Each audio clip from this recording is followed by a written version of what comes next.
Buenas, ¿qué tal? Un saludo a todos los que me ven y escuchan en esta hora. Actualmente, hoy 1 de abril del 2020, en Colombia y en el mundo se están evidenciando cambios drásticos en las actividades comunes, en las actividades normales.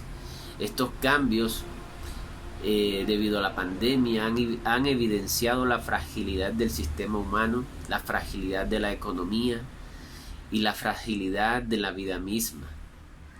Sí, pero sabemos que tenemos un Dios que permite todas las cosas con un propósito. Y estos cambios, este tiempo, también es una oportunidad para que evidenciemos cómo está nuestro ser interior, cómo está nuestro corazón.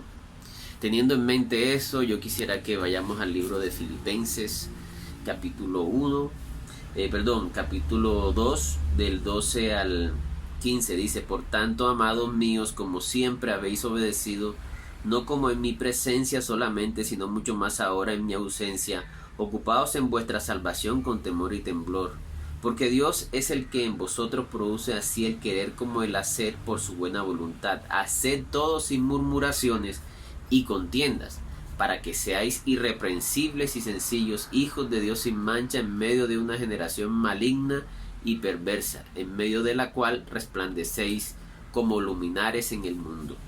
Entonces aquí el apóstol Pablo insta o anima a los creyentes en Filipos que se ocupen de su salvación con temor y temblor. ¿Qué quiere decir eso? Quiere decir que se revisen y que empiecen a vivir, que se concentren en vivir de acuerdo a su salvación, de acuerdo al Evangelio. ¿Cómo está la comunión con el Señor? Si se puede evidenciar, si hay coherencia interior de lo que se vive, de lo que se tiene, quién está primero en el corazón, en qué lugar ocupa Dios dentro de cada creyente. Se está reflejando el Evangelio en la forma de vivir. Estamos actuando de acuerdo al Evangelio. Estamos permitiendo que el Espíritu Santo transforme y forme y llene nuestra vida. Eso es ocuparse de la salvación con temor y temblor. Entonces el apóstol dice: ocúpense, o sea, trabajen en ello. Este tiempo de quietud es una oportunidad muy grande para que todos los creyentes se ocupen de su salvación. A veces las ocupaciones diarias nos restan tiempo, ¿verdad?, para darle el primer lugar a Dios, para meditar en su palabra, para revisarnos a nosotros mismos, qué tan coherente, qué tan sinceros estamos siendo, qué tanto fruto hay en nosotros, qué tanto fruto interior, qué tanto se está reflejando el Evangelio a través de nosotros por la obra del Espíritu Santo. Entonces, luego dice el verso 13: porque Dios es el que en vosotros produce así el querer como el hacer por su buena voluntad.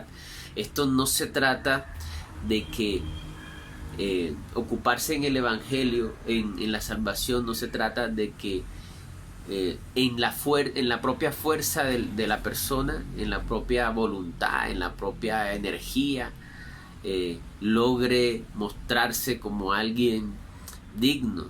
Se trata de que permitamos que el Espíritu Santo haga la obra en nosotros, ¿sí?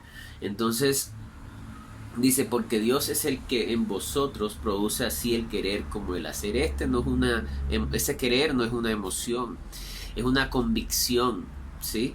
Pero esto lo obra Dios a través de su Espíritu Santo, ¿sí? Por eso esta pandemia, este tiempo, a pesar de que ha traído dolor, a pesar de que ha traído dificultades, está abriendo espacio para que nosotros reflexionemos, para que nosotros nos ocupemos de nuestra salvación. Tenemos ya tiempo de sobra para que nos examinemos, para que veamos cómo estamos por dentro, qué tan prioritario es el Señor, qué tan prioritario es buscar el Evangelio, el reino de Dios y su justicia, qué tan prioritario es permitir que el Espíritu Santo nos ayude a perfeccionar, nos vaya perfeccionando. Esa es una obra del Espíritu Santo, pero debemos abrir el espacio, ocuparnos. Luego dice el verso 14: haced todo sin murmuraciones y contiendas, para que seáis irreprensibles y sencillos, hijos de Dios sin mancha, en medio de una generación maligna y perversa, en medio de la cual resplandecéis como luminares en el mundo. En la medida que nos ocupamos de nuestra salvación con temor y temblor, podremos mostrar al mundo, podremos resplandecer en este mundo. La palabra maligna aquí hace referencia a torcido, a engaño, a desvío, ¿sí? Entonces, tanto para la gente que cree en el Evangelio, que es una oportunidad para que nos ocupemos de la salvación, ¿sí? Para que nos ocupemos de la salvación, de la salvación que se nos fue dada por gracia, por creer. Qué tan coherentes estamos siendo en nuestra vida con nuestra salvación, qué tanta prioridad hay de Dios en nuestra vida. Y para los que no creen en el Evangelio, es una oportunidad para que se den cuenta de que nada en la vida, nada en este mundo puede llenar al ser humano, ¿sí? Si no es Dios. Que evidenciar de que el pecado lo que trae ruina, y de que el pecado nos separa del Señor, y que Dios Padre envió su Hijo para pagar por el pecado. Pero tenemos que reconocer nuestra miseria, nuestra desolación, así como el mundo está evidenciando su fragilidad, sus horrores, sus engaños. Con todo esto, también es una oportunidad para que el ser humano evidencie la ausencia de Dios en él, para que evidencie lo erróneo en que se ha puesto la fe, para que empiece a poner la fe en Cristo, para que reconozca la desolación, la resequedad, la maldad que tenemos en el corazón por ser pecadores. Entonces qué linda oportunidad para que se evidencie el vacío que causa el pecado, la separación que causa el pecado. Y para los creyentes es un espacio para que nos examinemos, nos ocupemos de nuestra salvación y permitamos que el Espíritu Santo haga la obra. El Espíritu Santo también obra en aquellos que no han creído, pero que se interesan por buscar, por estudiar la palabra, por escuchar, por buscar reconciliarse con Dios. Gracias, espero que este mensaje sea provechoso para todos los que escuchan. Un abrazo.